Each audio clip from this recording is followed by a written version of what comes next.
Ninguém pediu perdão, foi o próprio Deus que restaurou a comunhão. Seu Filho enviou. Me surpreendeu ao deixar tua glória. Nossa alegria é gerada no Senhor e renovada cada novo amanhecer. Nada vai me desanimar.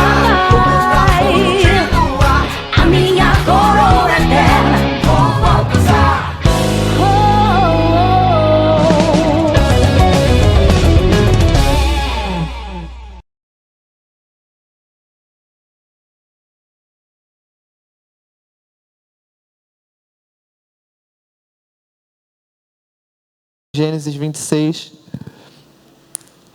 e fala sobre a vida de Isaac. Eu gosto de falar sobre os pais na fé, porque se a gente for ver, a igreja ela é um prédio. A Bíblia diz que a igreja ela é um prédio de pedra, né? Porque ele fala para Pedro, olha, você é Pedro, você é pedra. E sobre essa rocha, que sou eu, o fundamento, eu vou edificar a minha igreja. Então a gente é um prédio de pedra. E nós estamos no topo desse prédio, porque nós somos as pessoas que estão vivas hoje. Nós estamos vivos hoje. Nós somos o topo do prédio que é a igreja. Por cima da gente vão vir outras pessoas, se o Senhor Jesus não voltar. Mas se a gente olhar para baixo, nós vamos ver grandes heróis. Nós vamos ver pessoas que, pela fé, receberam seus livramentos. Outras que, pela fé, recusaram seus livramentos em busca de uma ressurreição melhor. Outras que andaram errantes pelos desertos. Nós vamos ver pessoas que tiveram muito, pessoas que tiveram muito pouco. Mas nós vamos ver pessoas que serviram ao mesmo Deus que nós servimos. Pessoas que foram lavadas e remidas pelo mesmo sangue que nós fomos. A graça, ela é incrível. O favor de Jesus é incrível. E a palavra de Deus diz, uma das últimas bem-aventuranças, bem-aventurados aqueles que lavam suas vestes no sangue do Cordeiro. Uma das últimas bem-aventuranças, Apocalipse. Bem-aventurados esses. Gênesis 26.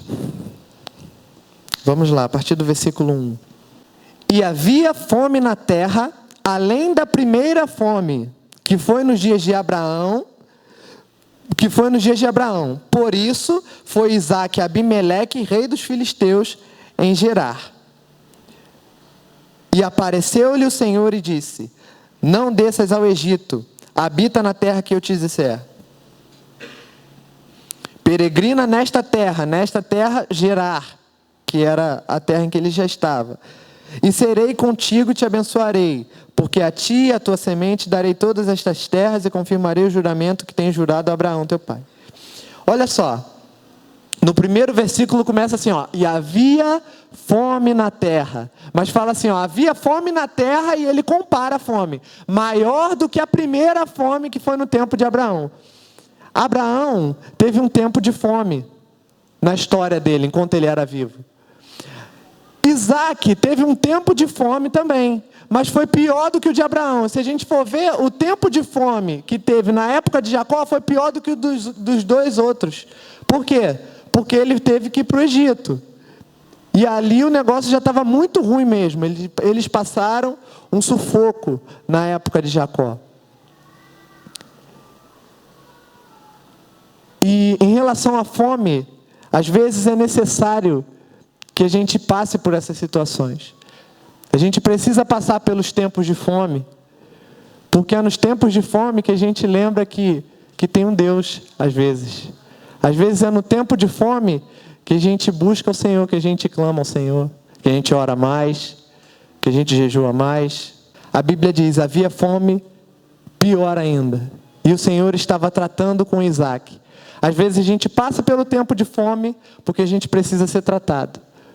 Não é um castigo, é uma bênção. Por quê? Por exemplo, se a gente colocar todos os juízes federais aqui, todos, sem tirar nem pôr, todos. E aí uma pessoa vai perguntar, vai falar assim, olha só, quantos de vocês aqui tiveram que estudar muito para ser quem vocês são hoje? Todos vão levantar a mão. Todos tiveram que estudar muito. Aí vai falar assim, ó, para quantos foi difícil estudar o que vocês estudaram? Todos vão continuar com a mão levantada. Aí fala assim, agora levanta a mão quem se arrepende de ter estudado. Todos vão abaixar a mão. Sabe por quê? Porque por mais que tenha sido difícil enquanto passou, o fim justificou. Então, Abraão passou por uma fome. Isaac passou por uma fome pior do que a dele. Mas os dois deram glória a Deus depois que a fome passou. Depende de quem você serve. Por quê? Porque se a gente é afligido por fazer o bem, a gente é coroado depois. Mas se a gente é afligido por fazer o mal, a gente está pagando por aquilo que a gente fez. E a gente não tem recompensa. E aí diz assim, ó. E apareceu-lhe o Senhor e disse, o versículo 2, Gênesis 26. Apareceu-lhe o Senhor e disse, não desças ao Egito, habita na terra que eu te disser. A Bíblia diz assim, ó. O Senhor apareceu e depois ele disse. Todo chamado começa com uma visão. Todo chamado começa com uma visão. Primeiro você vê algo de Deus. Depois ele fala o que ele quer fazer. E ele falou o quê? Ele falou só o final. Vocês lembram daquela pregação sobre o sofrimento? Deus ele fala sobre o final, fala sobre o fim. Por quê? Porque se ele falar o meio todo, talvez o fim não pareça tão interessante. Porque a gente não quer passar pelo meio. Mas o fim justifica a gente viver e morrer por aquilo ali. E o Senhor apareceu. E nessa visão, ele entregou para Isaac o mesmo chamado que ele entregou para Abraão. Ele disse assim, ó, o 3.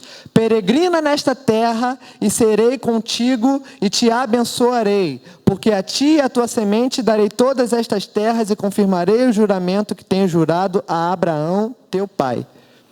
E multiplicarei a tua semente como as estrelas do céu. Isso aqui não foi o que ele disse para Abraão, que Deus disse para Abraão? E darei a tua semente todas estas terras. Isso ele também disse para Abraão. E em tua semente serão benditas todas as nações da terra. Porquanto Abraão obedeceu a minha voz e guardou o meu mandado, e os meus preceitos, e os meus estatutos, e as minhas leis. O Senhor libera uma palavra sobre Isaac.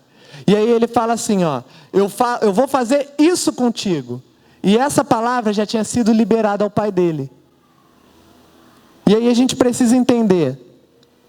A Bíblia, existem profecias que a Bíblia diz respeito a João Batista, existem profecias que a Bíblia diz respeito a Jesus, mas existem profecias que a Bíblia diz respeito a você. Existem coisas na palavra de Deus que a Bíblia está falando da gente, está falando da igreja. E aí a gente precisa tomar posse disso e falar assim, ó, eu sou isso na terra. Eu vou ser desse jeito na terra. Eu vou ser dessa maneira na terra. Eu preciso ser dessa maneira na terra. João Batista, uma vez foram perguntar para ele, João, quem és tu? Quem você é? Aí ele falou assim, ó, não sou o Cristo. Ele sabia quem ele não era. Isso é bom a gente saber também. Por quê? Porque na hora que vier o pecado, na hora que vem a tentação, na hora que vem a situação difícil, você fala assim, eu não sou isso.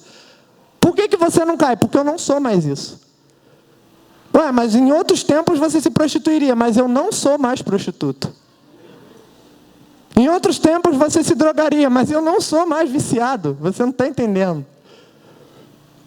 Em outros tempos, você falaria mal do irmão, você seria um fofoqueiro, mas você não está entendendo. Esse daí não sou mais eu.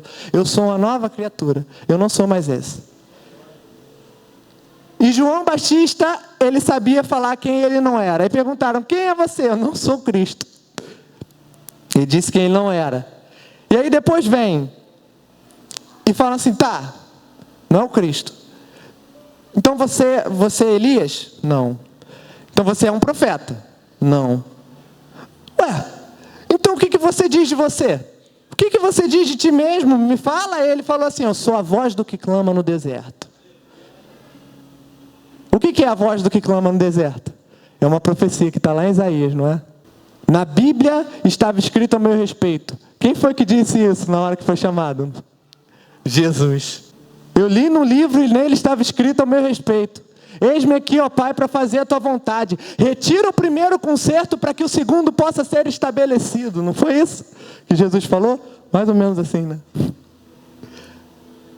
Ele falou, estou aqui para fazer a tua vontade. Eu li num livro e nele estava escrito ao meu respeito. Que livro era esse? Olha só. Adão, você pecou. Mas vai vir um nascido de mulher que vai esmagar a cabeça da serpente. A primeira profecia sobre Jesus. Vamos lá. E Jesus também foi assim. Na sinagoga, convidaram ele para levar a palavra. Olha, a gente quer conhecer você, você vai estar ministrando hoje na sinagoga. E aí ele abre o livro no profeta Isaías e cai aonde? Isaías 61. Isaías 61. O Espírito do Senhor está sobre mim. E aí ele começa a falar sobre aquilo que ele é. E ele fala assim, ó, hoje se cumpre essa profecia. Por quê? Porque sou eu. Eu sou essa profecia. E agora eu quero perguntar, se a gente tem que ser cumprimento de profecia, qual é a profecia que você cumpre aqui na terra? Você rodar a Bíblia e você falar assim, ó, esse aqui sou eu, esse aqui sou eu, esse aqui sou eu, esse aqui sou eu. A gente precisa olhar a palavra de Deus e falar assim, o que ela diz ao meu respeito? E falar a mesma coisa para o Senhor, Senhor, eu li no livro, eu vi que nele estava escrito ao meu respeito. Eis-me aqui, ó Pai, para fazer a tua vontade.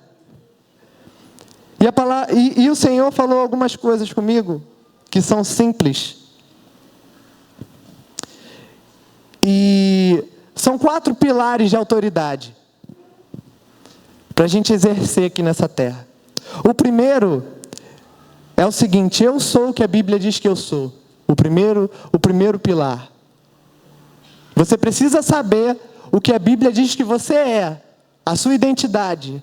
Você precisa saber o que a Bíblia diz que você é. Porque se você não sabe quem você é, qualquer proposta que te derem, você aceita. Você fala assim, ó, se eu não sei quem eu sou, qualquer coisa que me falarem que eu sou isso. Mas a palavra de Deus, ela é específica quando ela diz o que você é. 1 João 3:1. Vede que grande amor nos tem concedido o Pai, que fôssemos chamados filhos de... O que eu sou? Eu sou filho. E se eu sou filho, eu sou herdeiro. E a Bíblia diz que enquanto o filho, ele é pequeno, ele é menor de idade, ele é criança, ele em nada difere do servo dentro da casa, ainda que seja dono de todas as coisas. Então é só ser filho que basta? Não, eu preciso ser filho e eu preciso ser maduro. Porque se eu for imaturo, por mais que eu seja dono de tudo, eu ainda não tomei posse de nada. Dá para entender? Se eu for imaturo e eu agir com imaturidade, eu não exerço autoridade ainda que eu seja dono dela. Então por que a gente vê pessoas por aí que não exercem essa autoridade? O principado está sobre os seus ombros. Por que não exerce? Porque não sabe quem é. E às vezes quando sabe, age com imaturidade. E a Bíblia diz, se a gente é imaturo, a gente não difere em nada do servo. E nós o somos. Por isso o mundo não nos conhece, porque não conheceu a Ele. Essa parte do versículo eu não tinha me ligado, mas vocês viram o que eu falei? Se eu não sei quem eu sou, qualquer coisa serve. E aí fala assim, ó, por isso que o mundo não nos conhece. E aí quando as propostas do mundo vêm, você fala, eu não vou. Por quê? Porque eu não sou mais isso. Agora eu sou filho. Agora eu tenho outro pai. Meu pai não é o pai da mentira. E aí o segundo pilar é, eu tenho o que a Bíblia diz que eu tenho. Esse é complicado de falar. Porque o homem, ele tende a querer sempre ter aquilo que ele não pode ter. E aí, às vezes, se a gente for abrir para discussão, dá um problema. Porque o homem, ele sempre quer ter mais do que ele realmente pode. Vamos lá. Efésios 1:3. Vamos ver o que a gente tem. Isso são alguns versículos, são algumas partes da Bíblia. Bendito seja o Deus e Pai de nosso Senhor Jesus Cristo, o qual nos abençoou com todas as sortes de bênçãos espirituais nas regiões celestes em Cristo. O que a Bíblia diz que eu tenho? Toda a sorte de bênçãos espirituais nas regiões celestes em Cristo. Eu tenho o que a Bíblia diz que eu tenho. O que você tem? Você tem tudo. Você tem tudo. Eu tenho tudo. Nós temos tudo. Biblicamente, a palavra de Deus não pode mentir e nem vai. Nós temos tudo. Mas por que a gente não usufrui de tudo? A gente não usufrui daquilo que a gente não acredita que pode usufruir. Porque as nossas mãos, os nossos braços, eles esticam até onde a nossa fé alcança. Se nós temos fé para muitas coisas, nós usufruímos de todas elas. Se nós temos fé para poucas coisas, nós usufruímos de algumas. Vamos lá. O terceiro pilar. Eu vou ou eu irei aonde a Bíblia diz que eu vou ou irei. Atos 1, versículo 8. Mas recebereis poder ao descer sobre vós o Espírito Santo, e ser-me-eis testemunhas tanto em Jerusalém, como em toda a Judeia e Samaria e até os confins da terra. Terceiro pilar, eu irei aonde a Bíblia diz que eu irei. Você pode ir em lugares onde você nem imagina, eu já provei disso. Você pode ir em lugares que você acha que você não conseguiria ir. A gente tem uma arma chamada oração, e ela vai até no inferno. Ela entra no céu, ela entra no inferno, ela entra em cima no terceiro céu, e ela entra debaixo da terra, ela pode correr pela terra. Essa ferramenta pode te levar em todos os lugares. Em Jerusalém, na Judeia, Samaria e nos confins da terra. Em suma, o que Jesus estava falando é o seguinte: em Jerusalém é uma cidade. Judeia é um estado. Samaria é o país dos samaritanos. Samaritano é judeu? Não é judeu. Samaritano tinha sua cultura própria. Então, Samaria era o país dos samaritanos. Um país. Confins da terra. Quando rompe as fronteiras dos países, e aí a gente vai em toda a terra. A Bíblia diz: eu vos envio às cidades, aos estados, aos países e à terra inteira. Você pode ir e você pode exercer o seu chamado. Uma coisa que a gente tem que é uma enganação, é que às vezes a gente fala assim, eu vou cumprir um grande chamado. Eu vou cumprir um grande chamado. Só que essa pessoa, ela está pensando, ela está idealizando o chamado, aquilo que ela vai fazer um dia para o Senhor. Mas eu quero te dizer uma coisa, o seu chamado começou desde o dia que você veio aqui na frente aceitar o Senhor Jesus Cristo.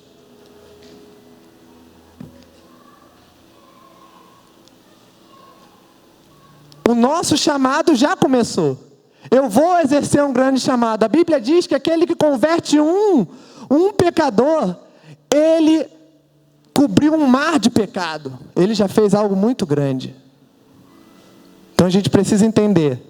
Você já cumpre um chamado. Você já está cumprindo esse chamado. Então faça da melhor maneira possível. Quarto pilar. Eu faço o que a Bíblia diz que eu faço. Marcos 16. Quem crer e for batizado será salvo, mas quem não crer será condenado. O próximo. E estes sinais acompanharão aos que crerem. Eu faço o que a Bíblia diz que eu faço. E olha só o que a Bíblia diz que você faz. Estes sinais acompanharão os que crerem. Em meu nome expulsarão demônios, falarão novas línguas, pegarão em serpentes, e se beberem alguma coisa mortífera, não lhes fará dano algum. E porão as mãos sobre os enfermos, e estes serão curados. Ora, o Senhor, depois de lhes ter falado, foi recebido no céu e assentou-se à direita de Deus. Olha só o que a Bíblia diz que você pode fazer.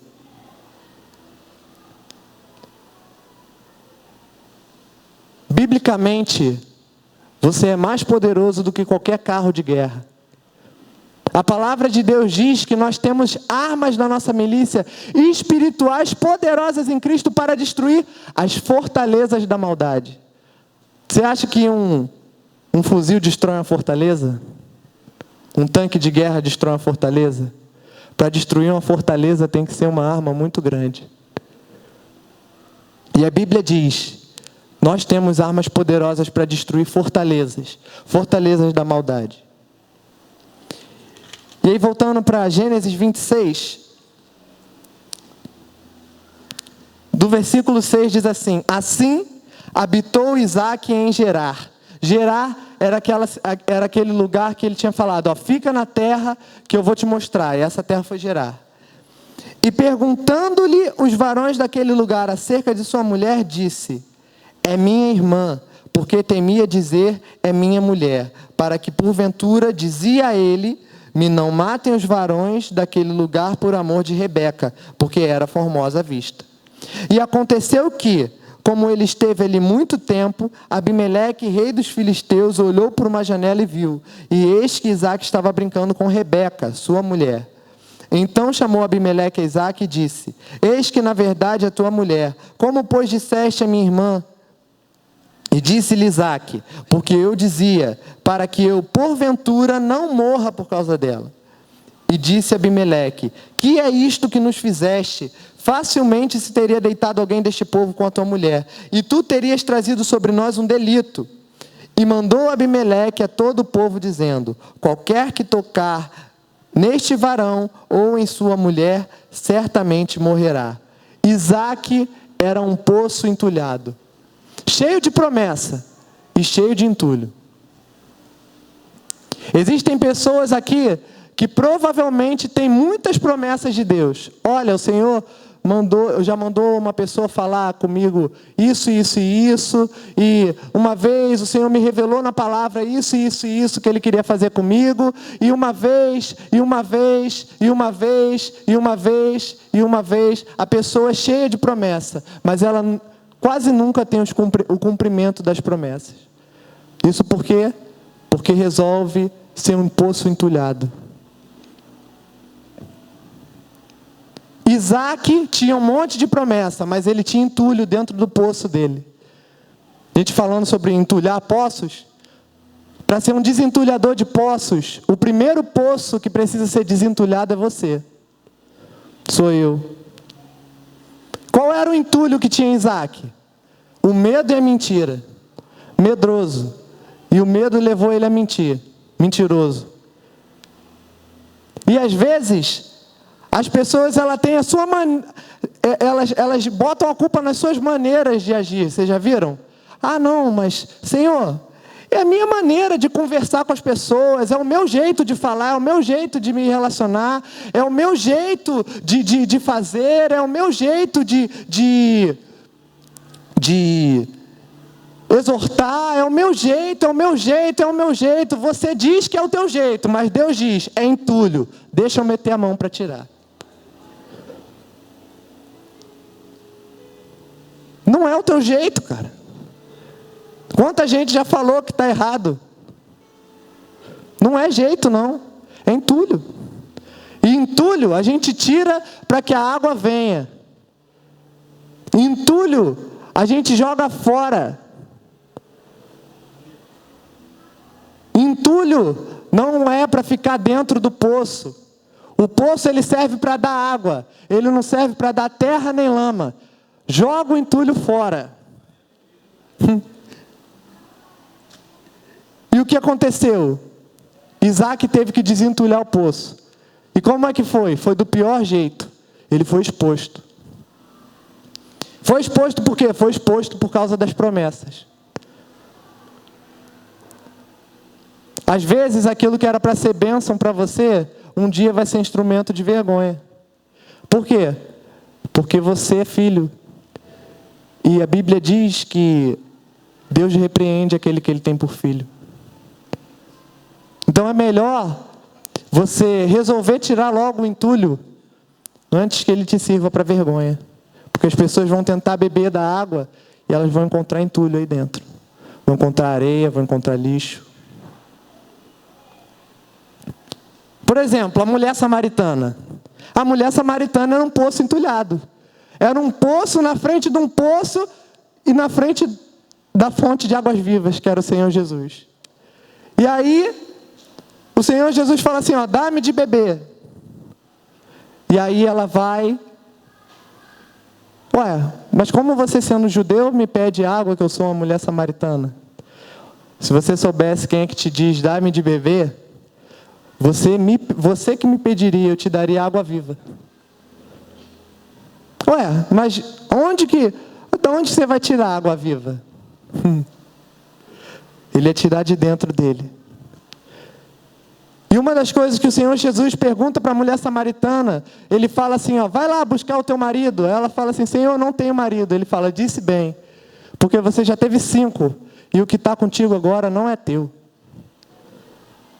Você sabe qual era o entulho do poço da mulher samaritana? Eu acho que já ficou bem evidente, né? Ela não se continha. Ela era uma prostituta. Ela não se continha, ela tinha que ter um marido atrás do outro marido. E aquilo entulhava ela. Mas o Senhor estava falando, ó, hoje é dia de desentulhar o poço. É hoje o dia de desentulhar o poço. Eu não vim aqui porque eu estou com sede. Eu vim aqui porque você está com sede. E eu vim tirar um entulho. E quando você beber da água que eu der, você nunca mais vai ter sede.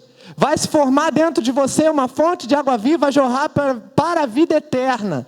E foi isso que aconteceu. Aquela mulher espalhou aquilo que Jesus estava fazendo, e ela chegou falando assim, olha, vem ver porque ele tem falado tudo o que eu tenho feito. Todo o entulho que ele me expôs. E ela foi um instrumento de conversão ali. Então eu quero dizer uma coisa para vocês. Se o entulho sair, a Bíblia diz que nós somos feitos de pó e de glória. Se Deus tirar o entulho, fica a glória. Se a gente tira o entulho, fica a água viva.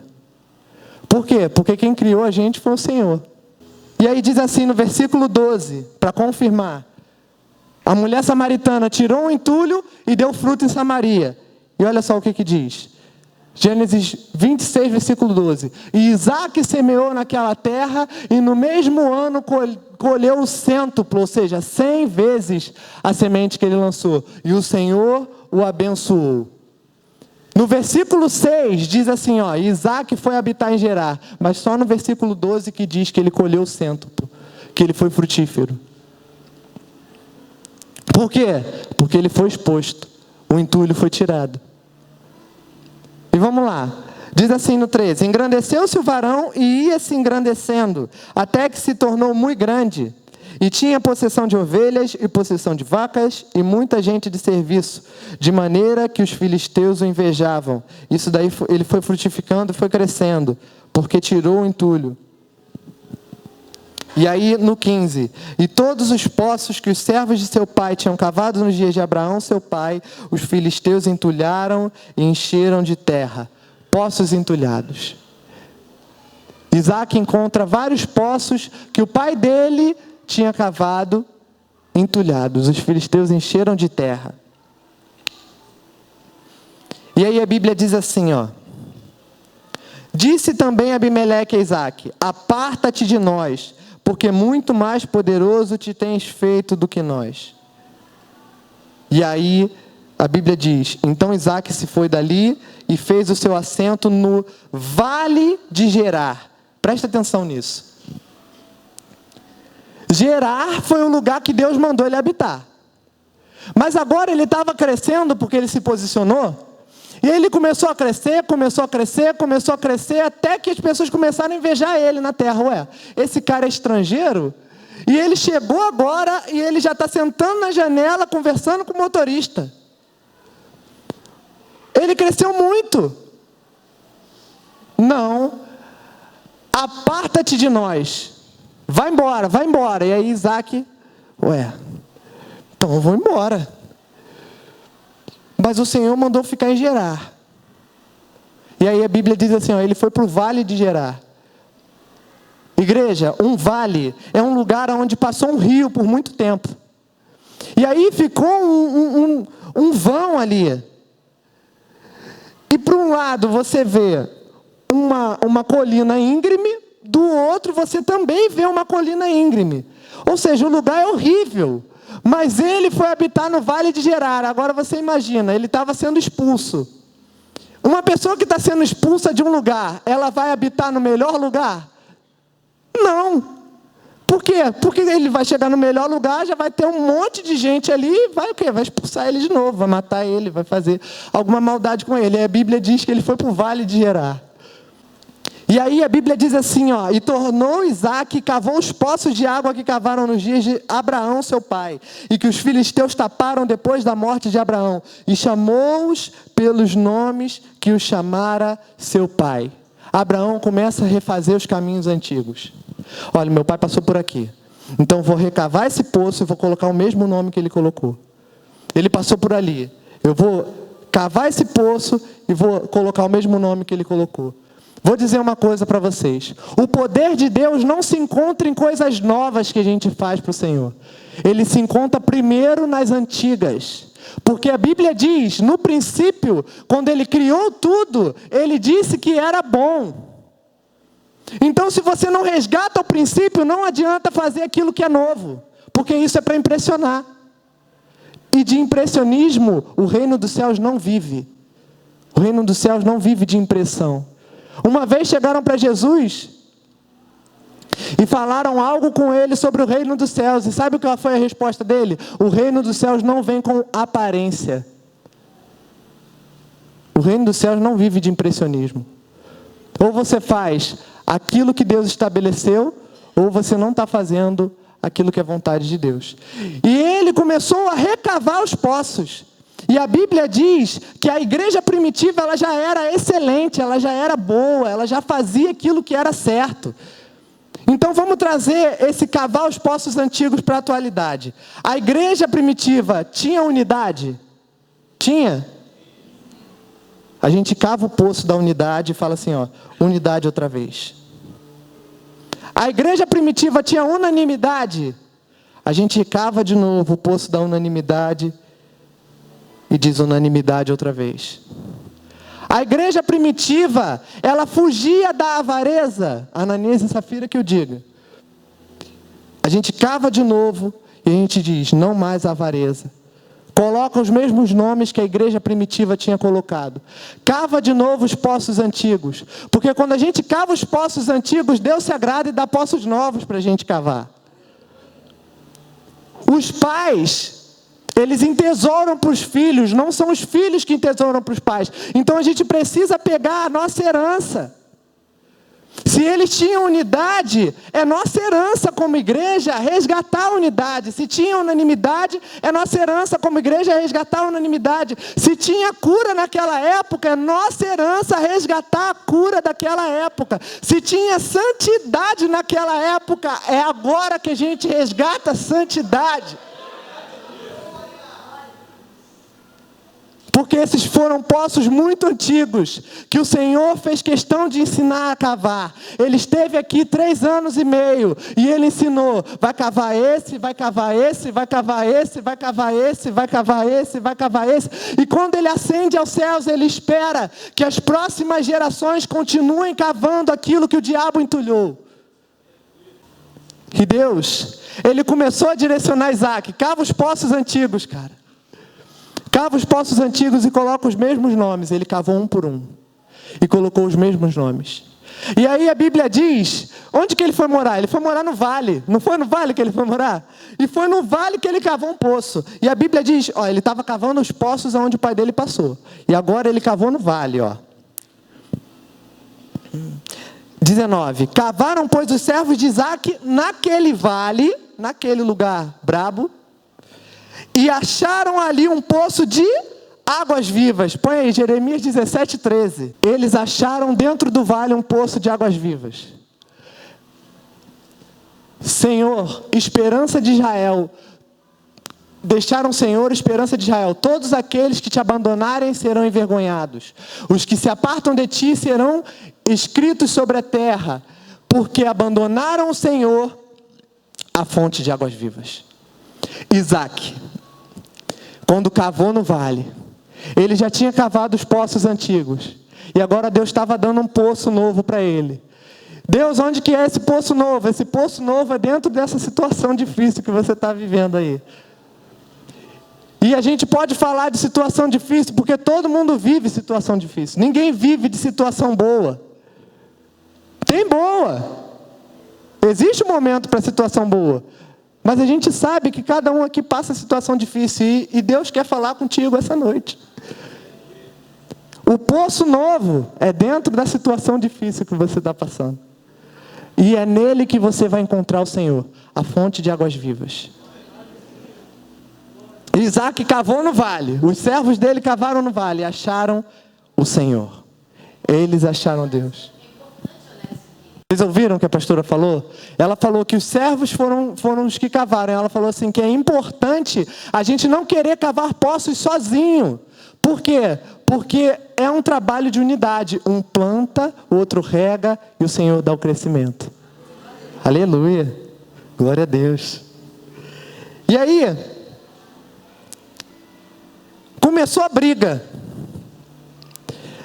Porque agora ele cavou um poço diferente na igreja. Agora ele encontrou o Senhor. E quando você encontra o Senhor, é aí que começa a briga. Uma das últimas bem-aventuranças no Sermão do Monte é quando ele fala que bem-aventurados vocês são quando forem injuriados e perseguidos. Ou seja, falarem mal de vocês, denegrindo a honra de vocês. E quando vocês forem perseguidos.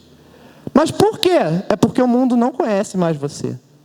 Porque se você fosse do mundo, o mundo te amaria.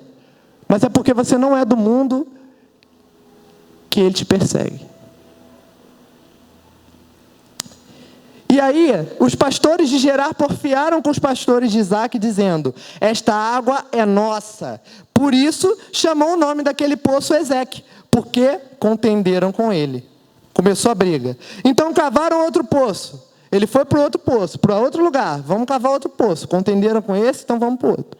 Então, cavaram outro poço. E também porfiaram, brigaram por ele. Por isso, chamou o seu nome Sitna. E partiu dali e cavou outro poço. E não brigaram, porfiaram sobre ele. Por isso, chamou o seu nome Reobote. E disse: porque agora nos alargou o Senhor e crescemos na terra. A gente não vai passar sempre pela mesma luta. Quando a gente conhece o Senhor, e a gente já está posicionado, a gente faz aquilo que é certo, escava os poços antigos, Deus prepara os novos, a gente exerce o nosso chamado, vai vir briga, vai vir perseguição, vai vir injúria. Por quê? Porque isso é sinal de que você está fazendo a coisa certa. Biblicamente, perseguido é aquele que faz a coisa certa. Digo em nome do Senhor.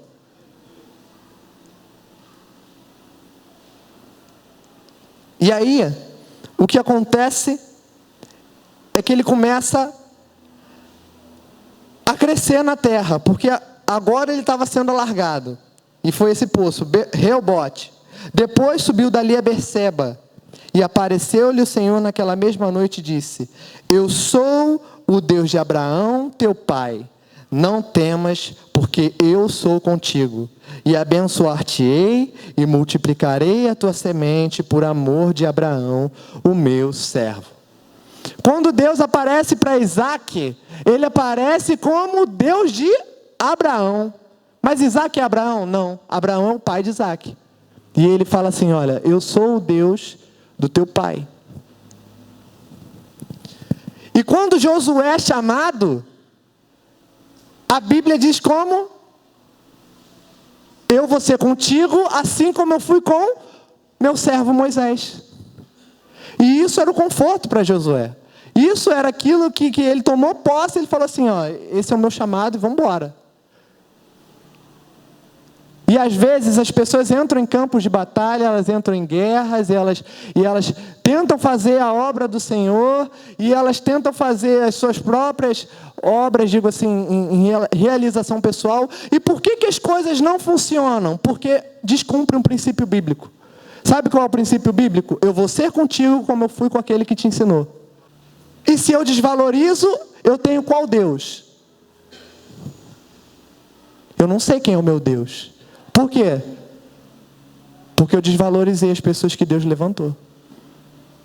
Porque o princípio é: serei contigo como fui com aquele que eu levantei para te ensinar, para você prosseguir. E às vezes as pessoas dão cabeçada, dão topada, acontece um monte de coisa ruim, e a pessoa fala assim: ué, mas aparentemente parece que as coisas tinham que fluir, que as coisas tinham que dar certo, mas é a falta de valor que você dá para as pessoas que Deus levanta para te instruir. E aí a gente precisa entender que Deus, Ele quer um posicionamento da gente hoje. Deus, Ele quer tirar aquilo que te entulhou. E você sabe, eu estou falando com uma figura de linguagem, eu estou falando sobre o entulho, mas você sabe o que é o entulho. Você sabe o que é que está impedindo. Você sabe o que está acontecendo com você. E você sabe que você precisa tomar essa posição. Então eu quero dizer para você, o Senhor quer fazer de você uma fonte. Quer fazer de você um poço que jorre água viva. Quer fazer de você uma pessoa excelente na presença dEle. Quer dar um chamado para você. Quer dar uma identidade. Quer te chamar de filho. Quer dizer para você que você tem toda sorte de bênção espiritual nas regiões celestes em Jesus. Ele quer dizer para você que você pode pisar em serpentes e escorpiões. E que você pode beber coisas mortíferas e que não vai acontecer mal algum com você. Que você pode pôr as mãos sobre os enfermos e eles serem curados. Pode pôr as mãos sobre os endemoniados e eles serem libertos. O Senhor quer dizer isso para você e quer que você tome posse. Mas se o entulho não sair, nada disso vai acontecer, porque não tem sentido. Deus só abençoa aquilo que Ele aprova. Porque se Deus te abençoa te reprovando, Ele está indo contra um princípio dEle. Por quê? Porque o princípio é uma lista de bênção para aquele que faz a coisa certa e uma lista de maldição maior do que a lista de bênção para aquele que faz a coisa errada. Então não é porque Deus não te ama, não é porque Ele te odeia, não é porque Ele te criou para você ir para o inferno, não é nada disso. É porque Ele não pode te abençoar, porque Ele reprova aquilo que você está fazendo. Nós te exaltamos, Senhor. Nós te exaltamos, te louvamos na beleza da Tua santidade. Porque o Senhor é belo, o Senhor é santo, o Senhor é grande, o Senhor é justo, o Senhor é bom. Seja exaltado ontem, hoje, pelo século dos séculos. O Senhor não é rei, o Senhor é rei dos reis. O Senhor não é Senhor, o Senhor é Senhor dos senhores. Precisa ser reverenciado por tudo aquilo que o Senhor é, por tudo aquilo que o Senhor faz, por tudo aquilo que o Senhor há de fazer. Nós te queremos, nós te anelamos todos os dias da nossa vida. Nós declaramos, Senhor, em uma só voz, que nós queremos nos achegar ao Senhor. Deus, em nome de Jesus, que o Senhor esteja retirando todo entulho, toda sujeira, tudo aquilo que impede o Teu fluir, o Teu rio de fluir em nossas vidas. Deus, em nome de Jesus, que o Senhor esteja operando poderosamente em nossas vidas, que essa palavra ecoe nos nossos ouvidos, na nossa mente, no nosso coração, que nós venhamos carregar ela dentro do carro, dentro da casa, no trabalho, Senhor, na escola, na faculdade, aonde nós formos, que essa palavra nos persiga e que nós nós venhamos de uma maneira gloriosa declarar quem nós somos, o que nós temos, o que fazemos, para onde vamos, de onde nós viemos. Nós queremos nos achegar ao Senhor como filhos amados, pessoas com maturidade, cheias do Teu Espírito, que não se vendem por coisa alguma desse mundo, que ouvem a Tua voz e discernem os espíritos. Nós declaramos em uma só voz: queremos que todo entulho seja retirado. Deus, toma as nossas mentes, toma os nossos corações, guarda a porta dos nossos lábios. Tua palavra diz que aquele que se priva, Senhor, que aquele que guarda, Deus, que aquele que guarda a sua língua, Deus, de falar besteira, de falar baboseira, de falar o que não deve, esse é homem perfeito, e ele consegue controlar todo o corpo. Deus, em nome de Jesus Cristo, nós queremos nos achegar ao Senhor e nós queremos ser perfeitos. Então, em nome de Jesus, controla, Senhor, aquilo que sai pela nossa boca. Deus, em nome de Jesus Cristo, que o Senhor esteja de uma maneira gloriosa, Pai, distribuindo dons sobre o Teu povo, distribuindo consciência sobre o Teu povo. Que o Senhor, de uma maneira extraordinária, esteja nos abençoando com a Tua paz, aquela paz que excede todo entendimento, que não faz a gente dar topada, que não faz a gente tomar decisões precipitadas, que não faz a gente deixar de ouvir a Tua voz primeiro antes de agir. Que o Senhor seja o centro. Nós precisamos do Senhor, Pai. Nós sempre precisamos do Senhor, Pai. Nós sempre vamos precisar do Senhor. O Senhor é mais importante do que a gente. Dentro desse corpo pode até faltar o Espírito do Christopher, mas o Espírito de Deus não pode faltar.